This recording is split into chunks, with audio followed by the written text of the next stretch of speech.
வணக்கம். நாம் எர்னியா பற்றி நிறைய பேர் கேள்விப்பட்டிருப்போம். எர்னியா என்றால் என்ன? எர்னியா என்பது நமது வயிற்று பகுதியில் உள்ள உறுப்புகள் அல்லது கொழுப்பு அதன் பகுதியிலிருந்து ஓட்டை வழியாக வெளியே வருவது. இதுதான் எர்னியா எனப்படும். எர்னியா ஏன் வருகிறது?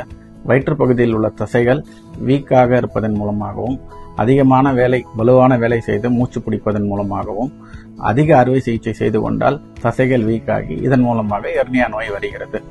எர்னியா நோயின் அறிகுறிகள் என்ன?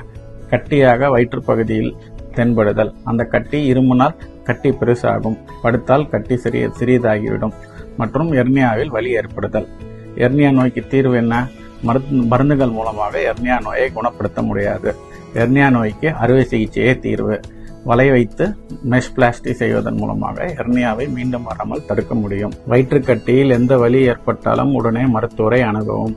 தாமதித்தால் வயிற்றில் புண் மற்றும் குடல் சிக்கல் ஆகிய பிரச்சனைகள் ஏற்பட்டு உயிருக்கு ஆபத்து ஏற்படலாம். உங்கள் ஆரோக்கியம் உங்கள் கையில். எர்னியா குறித்த சந்தேகங்களுக்கு அணுகவும் மருத்துவர் டாக்டர் நாச்சியப்பன், லேசர் மற்றும் லாப்ரோஸ்கோபிக் அறுவை சிகிச்சை நிபுணர், சக்தி சர்ஜிக்கல் அண்ட் பல் மருத்துவமனை, 5 விளக்கு அருகில், காரைக்குடி.